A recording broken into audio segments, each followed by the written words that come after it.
অনেক ভালোবাসি, আমি ওনাকে অনেক ভালোবাসি। আমি আপনাদের বোন, জাস্ট আমি ওনাকে ফিরে পেতে চাই। আমি আপনাদের বোন, আপনারা সবাই আমাকে একটু হেল্প করবেন। আমি আপনাদের বোন। আমি আর এর বেশি কিছু আপনাদেরকে আমি বলতে পারতেছি না।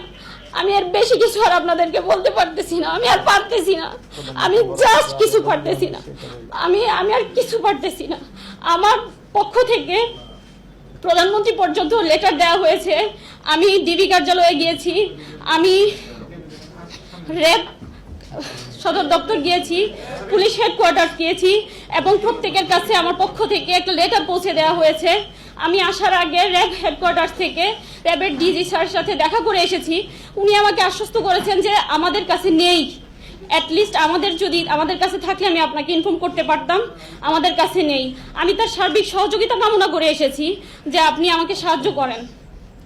তিনি আমাকে আশ্বস্ত করছেন, তিনি তার নাম্বারগুলো রেখেছেন, তিনি বলেছেন যে আমরা দেখতেছি, যদি কোনো খবর পাই আমরা জানাবো। আমাকে প্রশ্ন করেছেন আপনি কি মনে করেন যে সে আমাদের প্রশাসনের কাস্টাডিতে আছে? আমি বলেছি না, আমি এমন মনে করে আপনাদের শরণাপন্ন হইনি, বরং আমি আপনাদের কাছে আপনারা পারবেন, আপনাদের সে শক্তি আছে সেই আশা নিয়ে আমি আপনাদের শরণাপন্ন হয়েছি। আপনারা চাইলে অনেক অল্প সময়ের মধ্যে সম্ভব, এমন একটা নিরীহ মানুষের উপরে কি জন্য এ ধরনের একটা অবিচার হবে? উনি তো একেবারেই সাধারণ মানুষ, হয়তো কোনো ভুল বোঝাবুঝি হতে পারে, ওনাকে ফিরিয়ে দিন, আল্লাহর ওয়াস্তে ওনাকে ফিরিয়ে দিন। আমাকে একটা সাউন্ড লাইফ লিড করার মতো একটা পরিস্থিতি তৈরি করে দিন। আমি কিছুই করতে পারতেছি না, আল্লাহর ওয়াস্তে ওনাকে ফিরিয়ে দিন।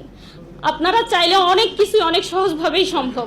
আমি আপনাদের কাছে আবারও ক্ষমা প্রার্থী যদি আমার কথার মধ্যে কোনো ভুল বিচ্যুতি আপনাদের দৃষ্টিগোচর হয়ে থাকে।